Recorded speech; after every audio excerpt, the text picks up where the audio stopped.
بسم اللہ الرحمن الرحیم والحمد للہ رب العالمین والصلاة والسلام علی سید المرسلین وعلی آلہ وصحبہ اجمعین، اما بعد۔ محترم ناظرین کرام، احکام دین کا پروگرام پیش خدمت ہے۔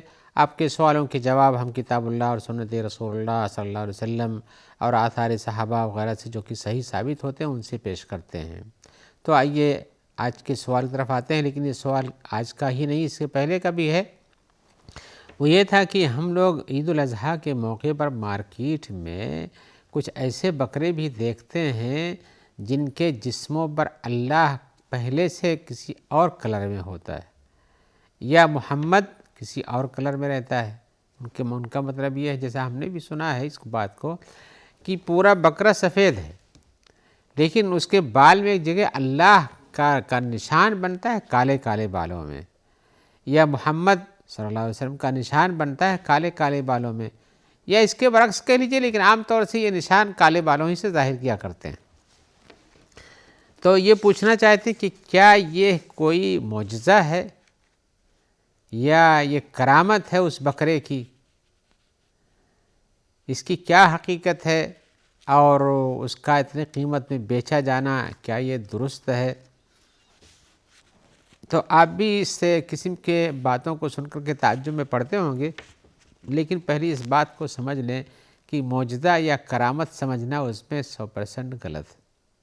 معجزہ تو نبیوں کے لیے ہوتا ہے، یہ بکرا تو کوئی چاہے کسی ولی ہی کا مان لیجئے، کسی بھی انسان کا ہو، جبکہ بیچنے والے جو لاتے ہیں ان کا ولایت اور نیک نیامی سے کوئی تعلق نہیں نظر آتا ہے۔ تو معجزہ تو نبیوں کے ہاتھوں پہ ہوتا ہے، تو اس میں کوئی معجزہ نہیں ہے۔ تو سرے سی بات منفی ہے کہ اس میں کوئی معجزہ نہیں ہے، اس لیے کہ معجزات اللہ تعالیٰ نبیوں کے ہاتھوں پر دیتے ہیں کسی ان کی حجت کو ثابت کرنے کے لیے، ان کی باتوں کو ثابت کرنے کے لیے، ان سے جو مطالبہ کیا جاتا ہے اپنی سچائی کے ثبوت کے لیے، اگر کوئی مطالبہ ہو سکے تو اللہ تعالیٰ اس کو پورا کر کے دکھاتے ہیں۔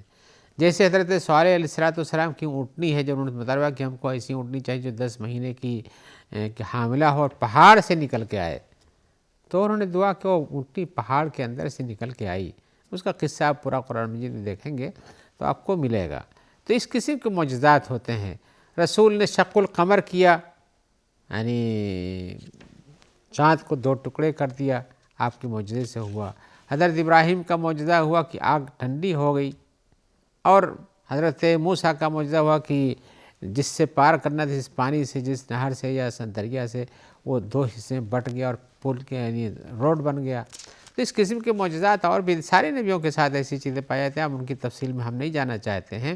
تو معجزات یہ نبیوں کی صداقت کو ثابت کرنے کے لیے دیے جاتے تھے۔ تو یہاں تو کسی نبی کا ذکر ہی نہیں ہے، یہ تو عام آدمی کا بکرا ہے، اس میں نبوت اور نبوت کی صداقت کا کوئی معاملہ نہیں، لہٰذا معجزہ تو یہ کچھ بھی نہیں ہے۔ رہ گیا یہ بات کہ یہ کرامت ہو سکتی ہے۔ کرامت بھی اللہ کے نیک بندوں کے ہاتھوں پر ہوتی ہے۔ یہ کرامت جیسے آپ تو بارہا سنتے ہیں کہ سارے ہی معاشرے میں لوگ اولیاء کی کرامات کو بیان کرتے ہیں، چاہے وہ صحیح ثابت ہو یا نہ ثابت ہو، لیکن کرامات اولیاء کی طرف منسوب کیے جاتے ہیں، تو وہ کرامت ہوتی ہے۔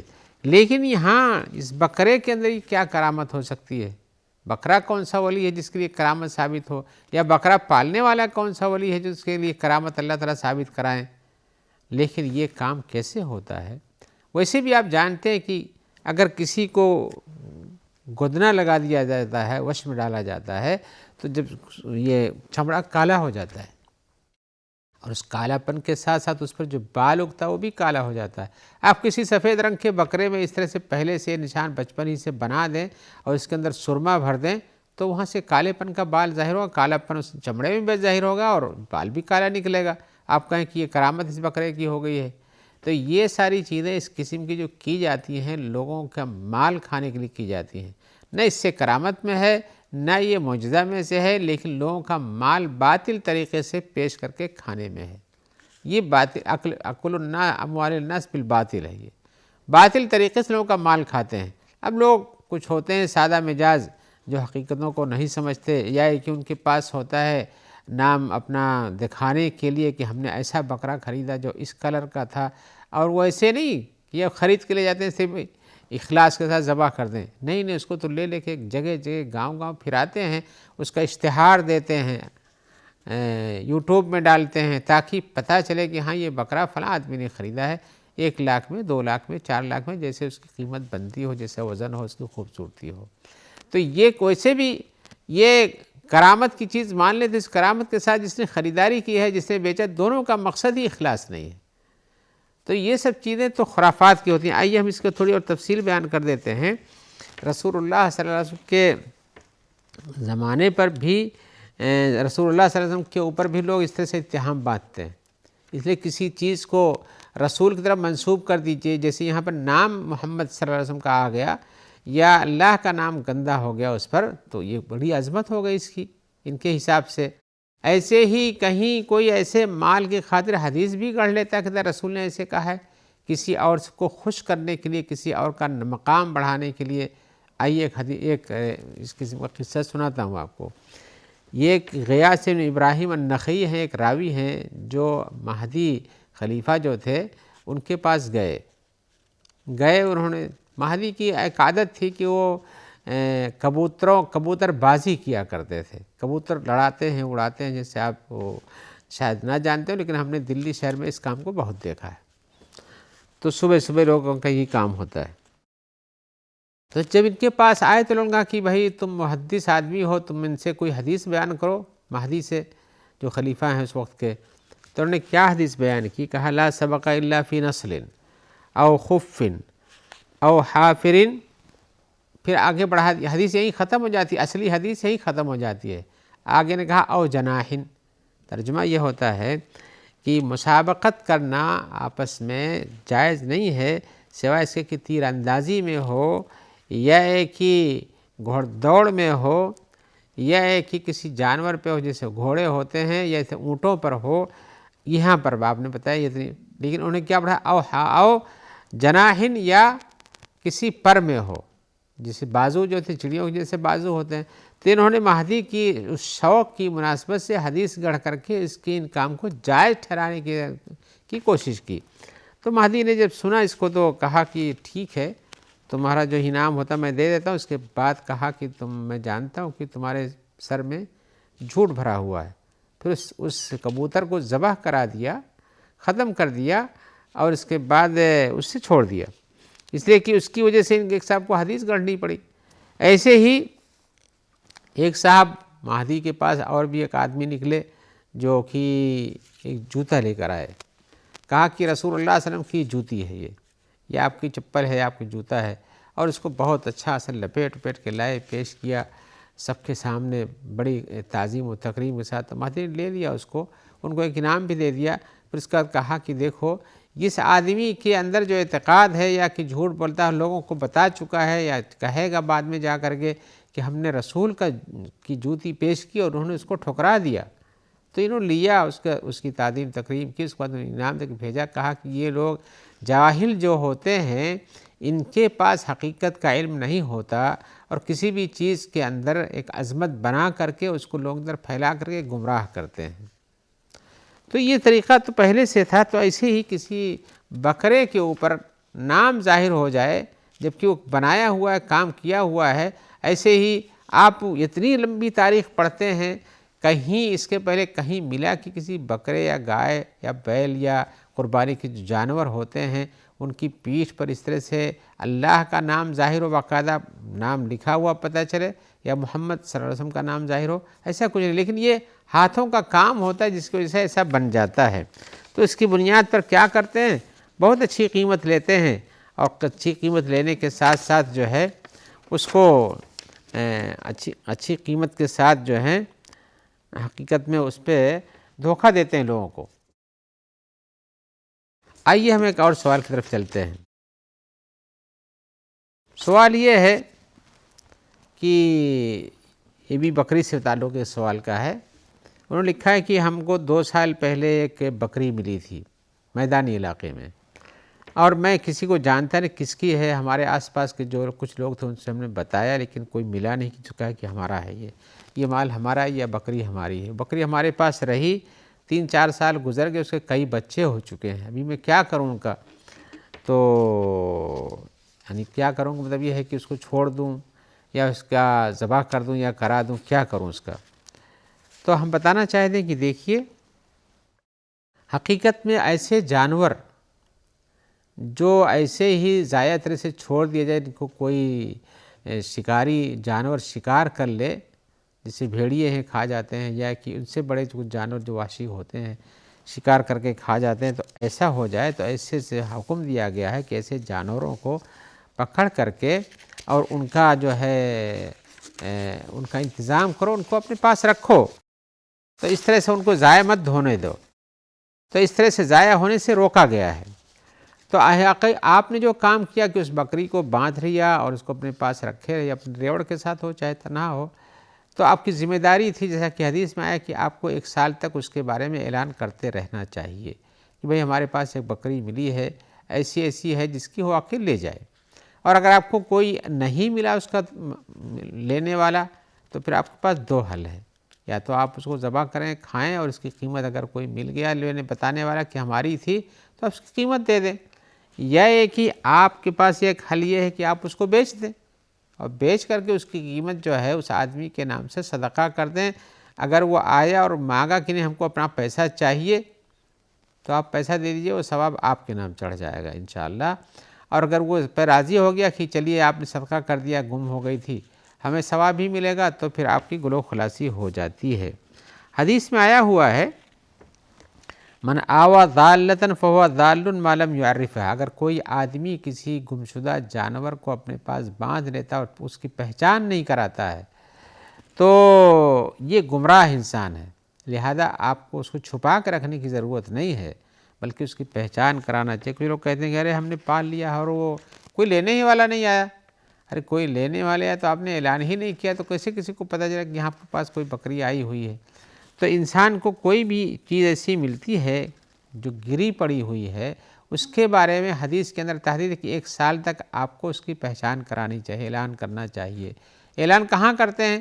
مسجدوں پہ کرتے ہیں یا بازاروں میں کرتے ہیں، یا آج کے زمانے میں آپ اس کو نیٹ پہ ڈال سکتے ہیں کہ بھئی یہ چیز ملی ہم کو، اگر کسی کو تو آ کے لے جائے۔ جیسے گمشدہ لوگوں کے بارے میں اعلان آتا ہے کہ بھئی ایک بچہ گم ہوا، آدمی گم ہوا، یہاں پہ ہے، وہاں پہ، اس فون پہ کال کریں لے جائیں، تو آپ ایسے زمانے میں کر سکتے ہیں۔ اور کبھی بھی اس کا لینے والا پہنچے تو اس کو دے دینا چاہیے تھا۔ اور اگر آپ نے سال بھر اس کام کو کیا اور کوئی نہیں لینے والا آیا، تو پھر آپ کے پاس یہ کیا تو اس کی قیمت صدقہ کر دیں کھانے کے بعد، یا ہے کہ اس کو بیچ کے اس کی قیمت صدقہ کر دیں، یہ گنجائش آپ کے پاس ہے رہتی ہے۔ آئیے ایک اور سوال کی طرف آتے ہیں۔ سوال بہت ہی مشہور چیز ہے لوگوں کے درمیان، وہ یہ پوچھتے چاہتے ہیں کہ بہت سے لوگ یہ سمجھتے ہیں کہ دنیا یہ نبی صلی اللہ علیہ وسلم کے لیے پیدا کی گئی، کی وجہ سے پیدا کی گئی۔ وہ حدیث سنا لولاک لما خلقت الافلاک، جس کو شاعروں کے ہاں تو بہت اس پر تضمین ہوتی ہے کہ اگر آپ نہ ہوتے تو افلاک نہیں پیدا، نہیں زمین و آسمان نہیں پیدا کیے جاتے۔ تو یہ پوچھنا چاہتے ہیں کیا زمین و آسمان یا اللہ کے رسول صلی اللہ علیہ وسلم کے لیے پیدا کی گئی، کی وجہ سے پیدا کی گئی ہے؟ ایسے ایک سوال ان کا یہ بھی ہے کہ اگر آپ نہ ہوتے تو جنت و جہنم بھی نہیں بنائی جاتی، کیا اسی آپ کی وجہ سے جنت و جہنم بنائی گئی ہے؟ تیسری بات یہ بھی کہتے ہیں کہ آپ جو ہے نور سے پیدا کیے گئے ہیں۔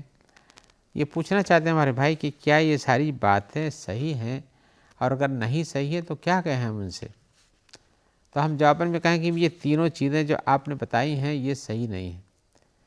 زمین و آسمان کو یا لوگوں کو زمین میں جو آباد کیا گیا، اس لیے نہیں آباد کیا کہ رسول اللہ علیہ وسلم کو بھیجنا تھا، بلکہ ان کو اللہ کی عبادت کے لیے یہاں رکھا گیا ہے۔ اللہ تعالیٰ فرماتے ہیں ما خلقت الجن والانس الا لیعبدون، جنوں انس کو ہم نے پیدا کیا اپنی عبادت کے لیے۔ تو پیدا کرنے کی غرض و غایت تو اللہ کی عبادت ہے، رسول کی وجہ سے نہیں بنا کہ رسول کو ہم نے بھیجا تو اس لیے آپ زمین و آسمان میں انسانوں کو اور جنوں کو بھیجا ہے۔ تو ان کے تخلیق کا مقصد تو کچھ اور ہے۔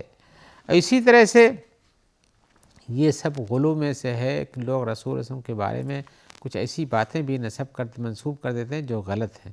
حدیثوں میں یہ چیزیں جو آپ نے بیان کی ہیں کسی بھی حدیث سے ثابت نہیں ہے، لہذا اس سے بچنا چاہیے۔ آئیے ہم ایک اور سوال کی طرف آتے ہیں۔ سوال میں یہ ہے کہ پوچھ رہے ہیں کہ میرے پاس جو ہے میرے والد صاحب کا 3 سال قبل انتقال ہو گیا ہے، اور اس کے بعد گھر کا میں ہی ذمہ دار ہوں، میں بڑا بھائی ہوں۔ بڑے بھائی ہونے کے ساتھ ساتھ میرے ساتھ میری بہنیں ہیں، کچھ بھائی بھی ہیں، والدہ بھی ہیں، اور ان سب کی نگرانی، دیکھ ریکھ، خرچ وغیرہ کی ذمہ داری میرے سر پہ ہے۔ وہ لوگ یا کچھ اور بھی لوگ مجھ سے کہتے ہیں کہ شادی کر لو، لیکن میں ابھی شادی کے بارے میں بالکل نہیں سوچ رہا ہوں، نہ منگنی ہی کرنے کے بارے میں سوچ رہا ہوں، جب تک کہ میں اپنے بھائیوں کی اور بہنوں کی شادی نہ کر دوں۔ شاید آپ کو بھی ایسے لوگ ملے ہوں گے جو یہ کہتے ہیں، جو ایسے کچھ لوگ ہیں جو گھر میں بڑے ہوتے ہیں، ذمہ دار ہوتے ہیں، تو کہتے ہیں کہ ہم سب سے آخر میں شادی کریں گے۔ کچھ ذمہ دار بہنیں بھی ایسی ہوتی ہیں جو اپنی شادی مؤخر کرتی ہیں، اپنی چھوٹی بہنوں کی شادی کرتی ہیں۔ میں جانتا ہوں ایسے لوگوں کو، اس لیے بات کہہ رہا ہوں۔ تو حقیقتاً ہمارے بھائی کا جو سوال ہے، یہ سوال میں اپنے سے پیدا نہیں کیا، کسی نے بھیجا ہے کہ کیا ان کا یہ طریقہ کار صحیح ہے یا غلط ہے۔ تو میں بتانا چاہوں گا کہ بھائی ایک بات تو یہ ہے کہ آپ کا یہ جذبہ خیر اچھا ہے، اپنے چھوٹوں کی نگرانی کرنا، ان کے خرچ کی ذمہ داری اٹھانا، ان کو آگے بڑھانے کے راستے پیدا کرنا، یہ آپ کا جذبہ خیر اسلامی انداز کا ہے، اور اسلام یہی سکھاتا ہے کہ اپنے چھوٹوں پر شفقت کرو، ان کے زندگی کو بہتر بنانے کی کوشش کرو، ہم اس کی تعریف کرتے ہیں۔ لیکن بات یہ ہے کہ آپ کو ایسے موقعوں پر آپ کو اپنی زندگی کے بارے میں، ایک حال کے بارے میں سوچنا چاہیے۔ صرف انسان کو اپنے شعوری طور پر کہ ہم بہت جذبہ خیر چاہتے ہیں، لوگ ہماری تعریف کریں گے، یا کہ حالات کہتے ہیں کہ میں ان سب کو نمٹا دوں، یہی بہتر ہے، یا کہ اس کے علاوہ بھی کچھ ہے۔ ایسا بھی ہو سکتا ہے انسان کہ اس کی کمائی اچھی ہو، گھر کا خرچ بھی چلا سکتا ہو، وہ بھی شادی کرنے کا خرچ بھی برداشت کر سکتا ہے، اپنا بھی، تو کیوں نہ شادی کر لے، اس کو اپنی بھی شادی کرنا چاہیے۔ اس میں کوئی قباحت نہیں کہ آپ شادی کر لیتے اور بھائی بہنوں کی شادی ابھی نہیں ہوتی ہے، آپ ان کے لیے آگے کوشش کرتے رہیں۔ جیسے کچھ لوگ کیا تصور ہوتا ہے کہ ہم پہلے حج نہیں کریں گے، پہلے والدین کو حج کرا دیں گے۔ اگر آپ کے پاس میسر ہے تو آپ پہلے حج کیجئے، والدین کو بھی حج کرانے کی کوشش کیجئے۔ اس قسم کے تصورات ہوتے ہیں جن کی میں پوری تفصیل تو نہیں بیان کر سکتا، لیکن اتنا کہہ سکتا ہوں کہ آپ کا جذبہ خیر اچھا ہے، لیکن حالات کے حساب سے بہتر فیصلہ کر کے کام کرنے کی کوشش کیجیے، اور اپنے جذبہ عواطف کے پیچھے نہ چلیے۔ اس کے بہت سے نقصانات بھی ہوتے ہیں جن کی میں تفصیل یہاں نہیں کر سکتا۔ اسی جواب کے ساتھ میں امید رکھتا ہوں کہ انشاءاللہ آپ سے دوبارہ ملاقات ہوگی۔ آپ کے سوالات ہوں گے، ہم ان کے جواب دینے کی کوشش کریں گے کتاب اللہ اور سنت رسول اللہ صلی اللہ علیہ وسلم کی روشنی میں۔ جب تک کے لیے دعا کرتے ہیں کہ اللہ تعالیٰ آپ کو خیر سے رکھے، اور ہمارے جتنے بھی بھائی ہیں، ملنے والے ہیں، اس پروگرام کے پیش کرنے والے ہیں، اور اس طرح سے اس میں مدد کرنے والے ہیں، سوال کرنے والے ہیں، سب کو اللہ تعالیٰ اپنی عافیت میں رکھے، اور بیماریوں سے نجات دے اور عافیت کو برقرار رکھے۔ السلام علیکم ورحمۃ اللہ وبرکاتہ۔